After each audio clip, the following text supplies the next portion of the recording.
Kaget ya Pak jadi PGRI kota? Sementara yang terdeteksi ada 2.760,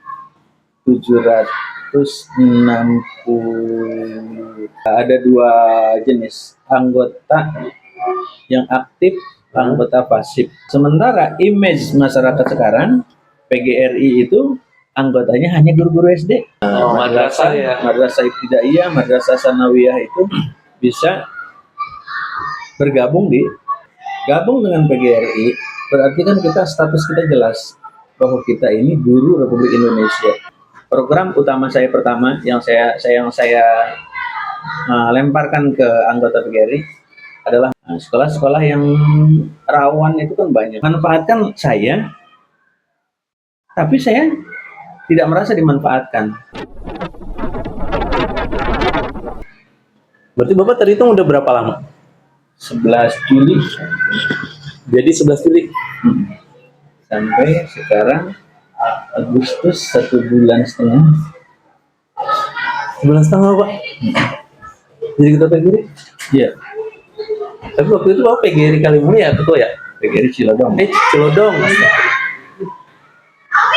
PGRI Cilodong berapa lama Pak? PGRI Cilodong itu saya melanjutkan kebetulan dari 2023 sampai 2025 kemarin, karena kepala sekolah ketua cabangnya itu pensiun dan dia langsung udahan semua, mengundurkan diri. Bagi saya sebetulnya sih apa itu istilahnya, menggantikan aja ya? Ya, meneruskan PLT. Ya, PLT. Ya dibilang PLT kelamaan kan? Iya mah. PLT. Lumayan berarti 3 tahun ya? Hampir 3 tahun. Kaget ya Pak jadi PGRI kota? Ya kalau dibilang kaget ya kaget, karena kan sistem kerjanya itu akan jauh lebih berat, jangkauan lebih luas, ya kan? Masanya lebih banyak. Masa lebih banyak. Astagfirullahaladzim. Oh mati lampu nih Pak? Kok gini? Jebret ya? Lucu nih. Berarti mati? Enggak. Terus berarti sekarang berapa anggota PGRI kalau di data kota Pak? Sementara yang terdeteksi ada 2.760, 2000-an, 2007 hampir 3.000. 2.796. 2.796. Iya. Tapi itu belum semua ya Pak? Belum semua. Karena anggota itu kan ada dua jenis, anggota yang aktif, anggota pasif. Anggota aktif itu dia punya kartu anggota, kemudian dia aktif membayar iuran ke anggota, keanggotaannya. Kemudian anggota pasif itu dia punya kartu anggota, sementara dia tidak membayar iurannya sebagai anggota iurannya. Nah itu emang kenapa ada begitu tuh Pak? Kenapa bisa ada pemisah gitu Pak? Kenapa saya bisa bayar, si dia bisa nggak bayar gitu? Ya sementara kan gini, ada orang yang sudah punya kartu anggota, tapi dia itu kalau yang sekarang ini udah lumayan lebih bagus sih. Kenapa lebih bagus? Karena itu kan iuran itu dipotong langsung dari gaji mereka. Yang APBD, ya kan, yang ASN, 3K itu langsung dipotong. Sementara kendala yang belum ini yang masih gaji APBN. Gaji APBN kan soalnya belum dipotong. Iya, karena dia pusat. Itu masalah-masalahnya. Tapi kalau negeri nggak mandang negeri kan, swasta juga masuk kan Pak? Bicara profesi kan? Iya, sebetulnya PGRI itu nggak pandang dia dari sekolah mana, kan namanya Persatuan Guru Republik Indonesia. Berarti kan guru. Orang yang merasa menjadi guru mestinya tergabung dalam wadah PGRI organisasinya. Tapi kan sementara image masyarakat sekarang PGRI itu anggotanya hanya guru-guru SD. Iya, Guru benar-benar. SD negeri. Nah, ini yang jadi tugas Awal yang harus kita sikapi juga. Saya membagi tugas pada teman-teman ini di bidang-bidangnya itu untuk merangkul SD-SD sekolah-sekolah swasta, SD-SD swasta, SMP, bahkan SMA. Kita lagi berusaha SMK juga. melakukan SMA, SMK. Kita melakukan pendekatan khususnya yang berada tergabung dalam dinas pendidikan. Nah, selain dari itu kita udah mulai masuk juga mau audiensi dengan Kementerian Agama yang ada di Kota Depok, sehingga guru-guru MI juga madrasah ibtidaiyah, madrasah sanawiyah itu bisa bergabung pada PGRI. Tapi sama ada tuh dari madrasah, Pak? Untuk sementara sekarang belum ada. Belum ada.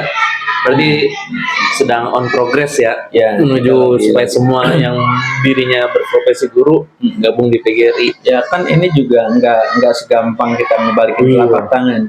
Perlu proses, perlu edukasi sama mereka. Nah, edukasi tuh, Pak. Emang untungnya gabung ke PGRI apa, Pak? Banyak lah. Apa? Gabung dengan PGRI berarti kan status kita jelas bahwa kita ini guru Republik Indonesia. Seorang guru yang memang naungan satu-satunya organisasi guru terbesar di Indonesia hanya PGRI. Walaupun mungkin ada ya organisasi lain, tapi kan tidak sebesar PGRI. Sebetulnya keuntungan tuh banyak yang mereka sendiri tidak rasakan atau tidak mau tahu. Nah, apa di antaranya? Apa tuh, Pak? Perjuangan sertifikasi itu perjuangan PGRI. Sertifikasi guru itu perjuangan PGRI. Itu semua jenjang kan ngerasain tuh ya? Semua jenjang merasakan. Tapi mungkin kan nggak semua mau menyadari bahwa itu hasil perjuangan PGRI. Karena kan nggak dipublikasi. Artinya publikasi secara menyeluruh gitu. Ini loh perjuangan PGRI. Ada yang tahu, tapi ada juga yang nggak mau tahu. Taunya ada program sertifikasi aja. Taunya munculnya bagaimana nggak tahu. Taunya pemerintah menggelontorkan sertifikasi, padahal proses perjuangannya diantaranya adalah perjuangan PGRI. Kalau ini, Pak, saya dengan guru SD Kalimulya 1 ikut PGRI. Untung secara personal kesayangan dalam skup kecil. Kalau tadi kan skup nasional ya, Pak. Kalau secara pribadi saya misalnya apa gitu, Pak? Khusus Kota Depok ya. Nah, ya. Khusus Kota Depok yang sekarang sebetulnya menjadi anggota PGRI itu banyak yang bisa dirasakan secara pribadi maupun keluarga. Ya. Kenapa? Sejak saya dilantik untuk menjadi ketua PGRI tanggal 11 Juli 2025 dan saya terpilih, kemudian saya dilantik. Program utama saya pertama yang saya lemparkan ke anggota PGRI adalah mobil jenazah gratis 0 rupiah untuk anggota PGRI atau keluarga anggota PGRI yang saat itu atau ada musibah meninggal dunia. Itu dari rumah sakit perlu ambulan, mobil jenazah, itu kan harganya mahal, lumayan, Pak, ratusan ribu. Iya. Ya, kalau kita saya waktu itu dari rumah sakit ke rumah saya itu cuma nyebrang jalan aja diminta 500.000. Saya kemarin 700.000, Pak. Ya, itu lumayan. Bagaimana kalau dari Jakarta misalnya? Ini banyak keuntungan yang memang alhamdulillah ya, berkah buat PGRI dan anggotanya. Banyak instansi-instansi lain yang merapat ke PGRI sekarang. Itu benar-benar gratis buat mereka.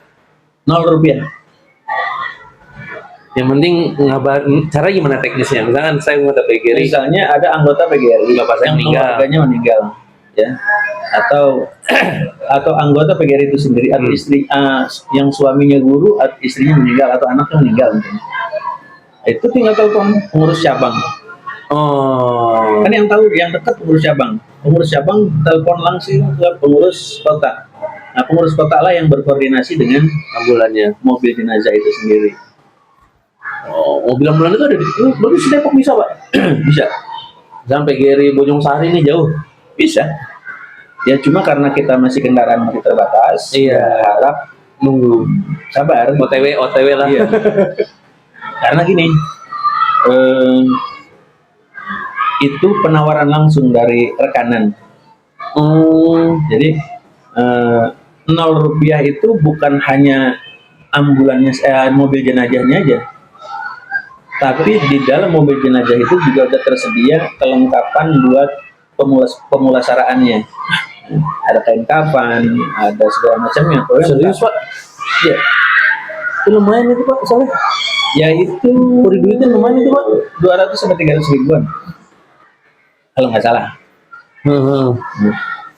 Bukan hanya sebatas itu. Ketika anggota itu memang yang namanya musibah, kita nggak tahu. Iya. Kadang-kadang kita lagi pairit sama sekali, nggak punya dana, dan kita juga udah siapkan kalau memang dia nggak punya dana buat pemakaman TPU yang dia pilih. Nah, kita sudah siapkan juga dengan TPU yang dia nggak boleh milih, kita yang siapkan. Makamnya di mana? Pokoknya kita yang siapkan, dia nggak boleh milih. Saya nggak boleh milih, saya TPU ini. Dia maunya kita yang pilihkan TPU-nya, berarti dari mobil jenazah, kelengkapannya sampai kepada pemakamannya itu Rp0 semua. Itu kan bisa dirasakan sebetulnya, walaupun banyak yang nggak mau. Kenapa mau bikin itu, Pak? Sebetulnya bukan kita bikin sih. Ini kan penawaran dari rekanan kita. Oh, Dari sisi manfaat kan sangat bermanfaat. Sekarang berapa banyak mobil-mobil ambulan, mobil-mobil jenazah yang katanya gratis, iya. tapi kan ada kalanya masih minta buat sopir. Iya. Ada kalanya sopirnya gratis, minta bensin. Iya. Kalau ini kita benar-benar Rp0. Ini mah beres sih gitu ya. Yang nggak beres. Asal tadi TPU-nya PGRI menentukan gitu ya. Nah, selain dari itu juga, kalau misalnya harus dibawa pulang ke kampung halaman, Wah, ini kita juga siap, tapi dengan catatan kalau ini beda hitungannya. Ada yang harus dibiayai, kan ada biaya tol kan, bensinnya juga jarak jauh kan. Itu kita akan pertimbangkan, misalnya dengan harga 1 juta, mungkin kita kasih separuhnya dan meringankan. Gila, orang dibawa ke kampung halaman, lumayan. Itu Kalau kompolnya jauh, itu satu yang dari keuntungan.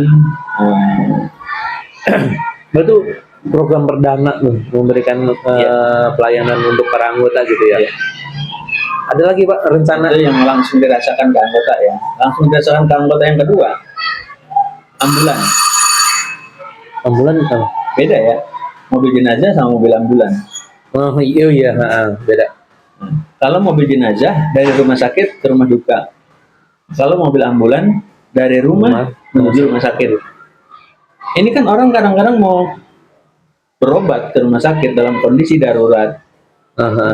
Iya benar. Itu butuh ambulan. Juga harganya kan lumayan.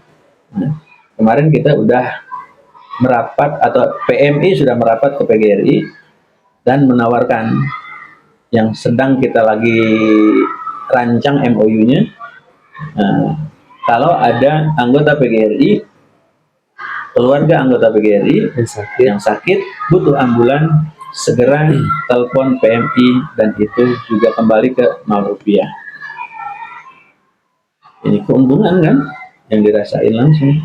Itu sebetulnya bicara tentang bagaimana beberapa instansi bekerja sama ya, Pak, karena kan ada rekanan, ada PMI, kan, terus PGRI. Iya. Tinggal bagaimana PGRI membuat program yang kira-kira bisa berkolaborasi sama instansi lain kan gitu ya. Iya. Ya kita sekarang ini lagi memang dalam umur-umur yang kata orang masih seumur jagung. Iya. Kita masih benar-benar mencari celah. Kemana sih celahnya biar kita bisa melakukan kerjasama? Sebetulnya banyak yang bisa nanti dirasakan buat anggota PGRI. Ya intinya seperti itu. Kemudian yang kedua, keuntungan menjadi anggota PGRI yang dirasakan per sekolah itu banyak juga. Nah ini levelan sekolah. Ya, yang dirasakan sekolah. Sekarang sekolah itu butuh zona aman sekolah, penyeberangan. Oh, penyeberangan. Iya kan? Nah, sekolah-sekolah yang rawan itu kan banyak. Banyak yang sekolah pinggir jalan kok. Jalur provinsi diantaranya Jalan Raya Jakarta Bogor, SD Cilodong 1, SD Sukamaju 1. Oh iya. Kan? Itu yang di Cilodong, belum dari daerah-daerah lain. Kayak Bojong Sari itu kan jalan provinsi. Bojong Sari 1 tuh. Itu kita udah melakukan kesepakatan dengan dinas perhubungan. Jadi intinya kalau sekolah itu butuh zona aman sekolah, tinggal sekolah membuat surat ke dinas perhubungan melalui PGRI Kota Depok. Jadi ditampung di PGRI Depok, kemudian baru kita yang serahkan. Karena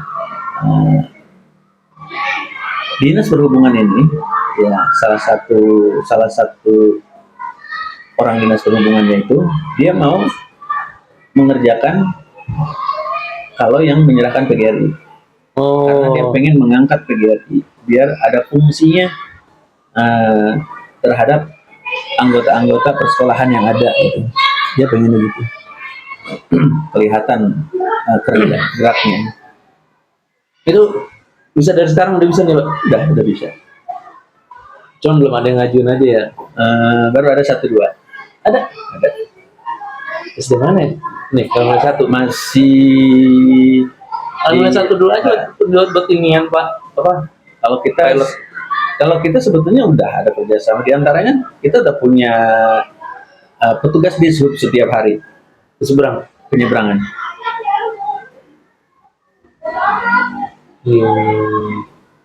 Itu dari di sub. Jadi yang dirasain sama persekolahannya. Terus dari DLHK lingkungan hidup dan kebersihan. Itu juga beliau sudah bilang gitu.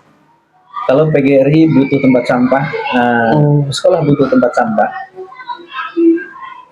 PGRI atau anggota PGRI atau sekolah itu butuh pupuk, tinggal buatkan surat ke DKLH melalui PGRI dan PGRI yang menyerahkan. Itu banyak yang diuntungkan juga. Oh bisa sih Pak kayak gitu Pak? Apa emang dari dulu sampai sekarang begitu programnya atau ketika Bapak jadi ketua PGRI aja, wah nih bikin kayak gini nih. Sebetulnya itu ya maaf ya bukan gimana ya? Ada punya teman dan merasa cocok dengan pengurus PGRI tahun ini ya yang periode sekarang, mereka yang merapat ke kita.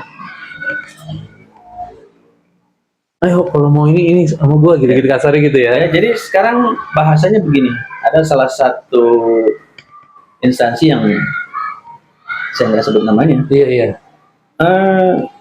PGRI mumpung saya masih menjadi punya jabatan di instansi saya, manfaatkan saya buat melayani anggota-anggotanya. Baik anggota secara pribadi maupun anggota secara kelembagaan sekolah. Itu nggak masalah ya karena buat pelayanan tuh hitungannya ya gitu ya. Iya. Nah itu juga kita atau dia bilang saya nggak merasa dimanfaatkan, tapi saya merasa bermanfaat gitu. Nah, itu bahasanya. Iya, Saya tidak merasa dimanfaatkan, tapi saya merasa iya. Coba manfaatkan saya, artinya lembaga instansinya manfaatkan saya, tapi saya tidak merasa dimanfaatkan saya agar saya bisa menjadi manfaat buat anggota PGRI. itu sudut pandang baru tuh. Ya kalau kita manfaatkan kan berarti kita dikit-dikit mencari celah-celah supaya memanfaatkan dia. Dan dia yang kita mintakan sesuatu itu nggak merasa dimanfaatkan karena saya harus menjadi manfaat khususnya buat PGRI sekarang. Itu lagi berarti nih, wah ada jalan nih, tinggal bagaimana koordinasinya aja ya gitu Iya. ya. Jadi dia memang benar-benar nggak mau, misalnya SDK 551 butuh apa nih, langsung ke disub, misalnya di sub ya. Itu Dia dia nggak mau kayak gitu. nggak mau. Pokoknya maunya saya PGRI Kota Depok yang menampung. Nanti baru serahkan ke saya. Saya pilih nanti di mana yang bisa didahulukan, mana yang di pertengahan. Apa kurasinya di PGRI? Misalkan nih SD saya ngajuin wadah sampah, tempat sampah, dikasih ke PGRI kan, ke PGRI lihat dulu atau PGRI langsung serahin aja? Nah, kan sesuai permintaan nanti. Yang minta siapa? Oh, iya. Ya kita serahkan ke yang minta. Itu yang saya rasakan di pengurusan sekarang. Sampai kita ditawarkan buat tim advokasi. Oh, berarti Tim advokasi PGRI Kota Depok sekarang itu sudah ada. ini jadi kayak paket lengkap semua ada, Pak. Maaf ya, Apa? saya lihat dulu. Apa-apa biar valid, Pak.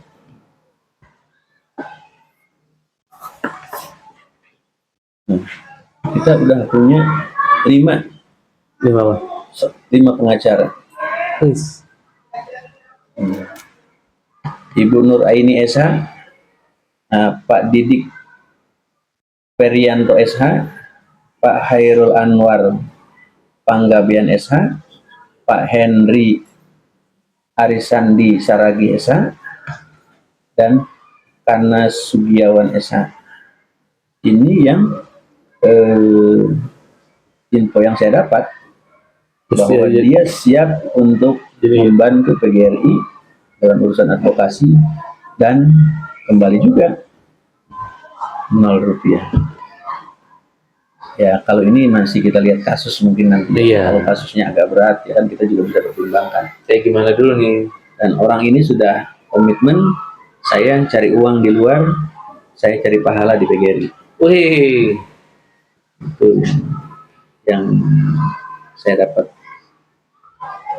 keren.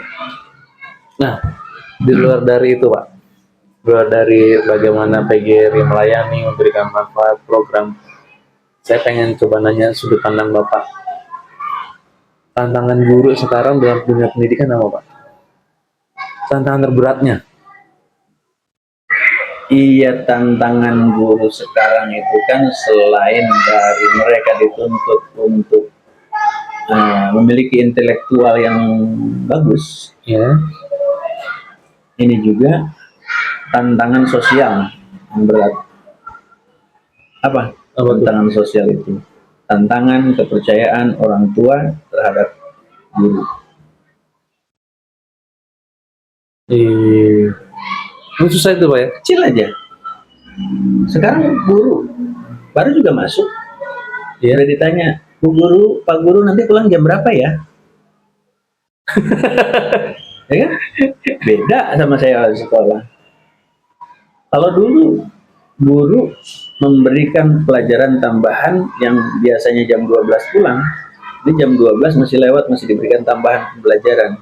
Orang tua nggak protes, seneng dia, anak saya lebih diperhatikan, sisi kurangnya bisa ditambahkan, sisi lebihnya diberikan pengayaan. Sekarang kan udah ditanya, katanya jam 12, ini belum pulang, saya udah nungguin. Permasalahan kecil kan? Iya. Kecil. Tapi itu kejadian kayak gitu, Pak? Ya, coba aja. Belum pulang sih. Berarti jam segini pulangnya. Itu kecil ya. Terus juga tantangan lagi. Kan gini Pak, perkembangan zaman tuh menurut saya ada dua. Perkembangan zaman secara teknologi sama perkembangan zaman secara sosial tadi yang kayak Bapak bilang. Kan kalau teknologi mah kita sama mesin ya. Bagaimana sama aplikasi, sama program komputer kan itu masih mudah lah gitu. Kan yang agak sulit ketika sama perkembangan sosial kan itu Pak ya. Bagaimana apa sih namanya, pola pikir. Pola pikir orang dulu sama pola pikir orang sekarang berbeda banget nih Pak ya. Kembali selain dari itu juga, ya kembali bicara masalah pola pikir.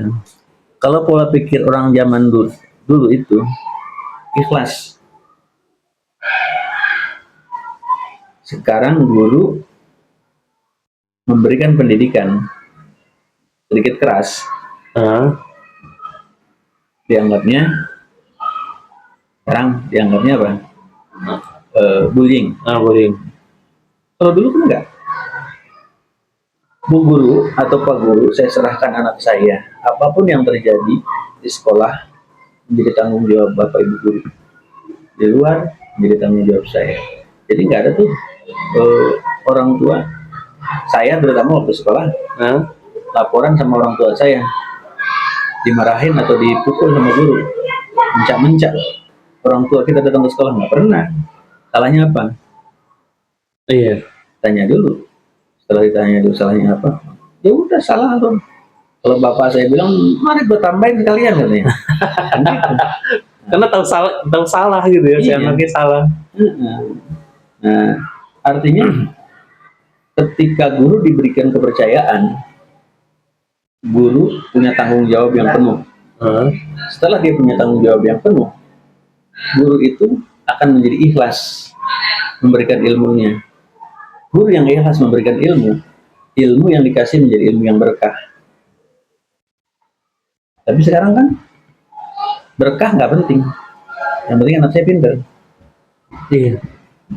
Iya nggak? Kalau nggak mohon diralat. Tapi yang saya rasakan gitu. Memang benar Pak. Pola pikirnya berbeda sih sekarang. Iya. Mungkin karena informasi lebih luas dan lebih cepat masuk ke orang ya. Ditambah kan orang kurang menyaring. Iya. Sekarang kembali kita kembalikan ke yang sekarang. Orang tua menyerahkan anaknya. Kemudian dibentuklah anak itu, katakanlah ada sedikitlah gesekan dengan sedikit agak keras. Orang tua komplain, protes. Akhirnya apa yang terjadi? Saya mau ngebentuk anak ini supaya menjadi anak yang baik, berubah karakternya. Tapi orang tua nggak ikhlas. Ya guru juga akhirnya berbuat, kita ngapain saya bekerja, berusaha membentuk karakter anak ini sementara orang tuanya nggak terima. Yang akhirnya ya udah cukup kasih pengetahuan, karakter kurang terlalu penting. Berarti ini sekarang kan jadi banyak nih Pak, tekanan ke guru tuh luar biasa sekarang Pak ya.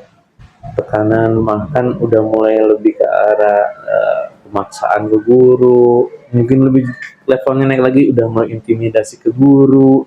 Kan udah mulai banyak yang terjadi, mau dari orang tua, mau entah dari pihak luar siapapun. Ya itu saya kasih contoh kecil kan. Yang kecil, emang nggak usah yang muluk-muluk. Itu PGRI siapa ngebantuin guru kalau misalnya dia dalam kondisi kayak gitu Pak?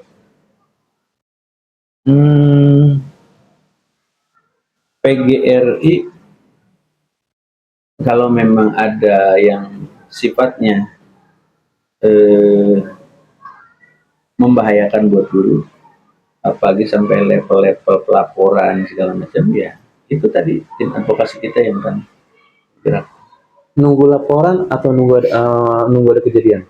Ada kejadian kadang-kadang belum nunggu dilaporin ke PGRI ya.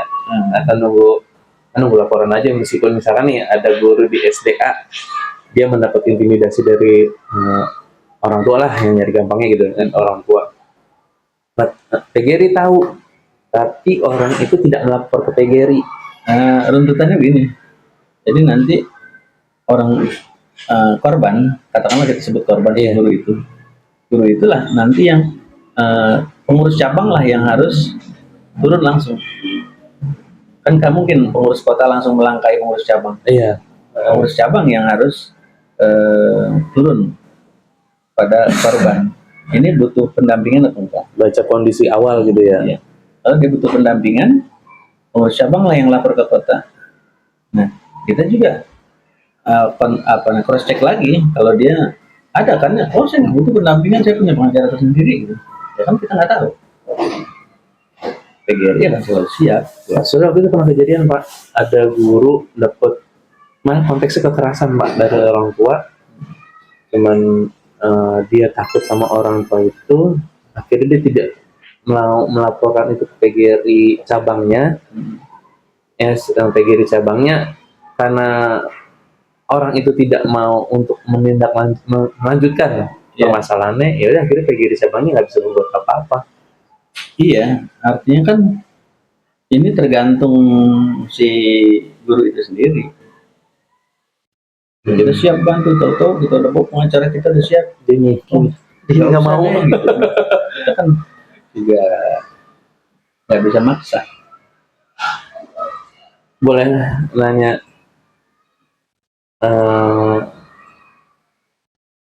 kepala sekolah juga anggota PGRI kan Pak? Anggota PGRI. Nah, karena kita bicaranya bukan bicara dia itu kepala sekolah, dia itu guru, dia itu anggota PGRI yang anggota PGRI aktif.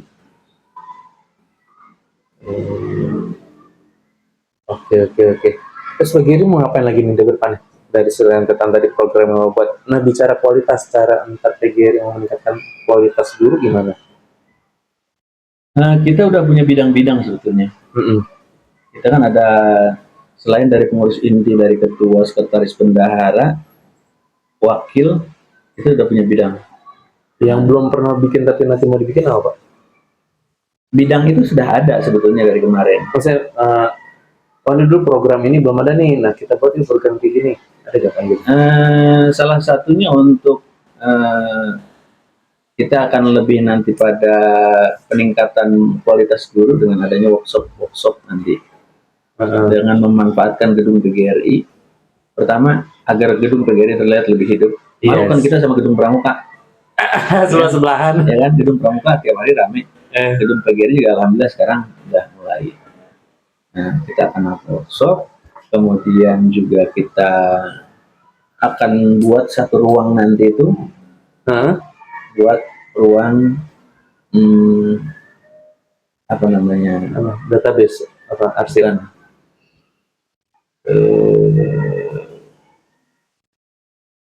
Kok jadi lupa sih? Nah lo, ini kemana-mana udah pikiran udah ke BJB aja. Nggak. Buat podcast, ruang podcast. Oh, kita memang lagi cari celah buat dananya, kan nggak cukup 10-an juta. Kita bikin ruang podcast itu pertama buat ruang ekspresi guru, menyampaikan ide, gagasan, pokoknya apa yang mereka mungkin punya kemampuan dituangkan di situ, dan itu bisa membagi informasi kepada teman-teman guru yang ada di Kota Depok. Oh iya, yang itu belum ada dari kemarin. Makanya pikir juga ngikutin perkembangan zaman ya. Sekarang zamannya eranya kayak gimana nih ya? Karena sekarang bidang-bidang ini orang-orang muda semua. Asik. Kecuali yang tua cuma ketuanya doang. Baru saya pengen nunjuk. Gitu. Oke deh, makasih Bapak ya. Udah nih.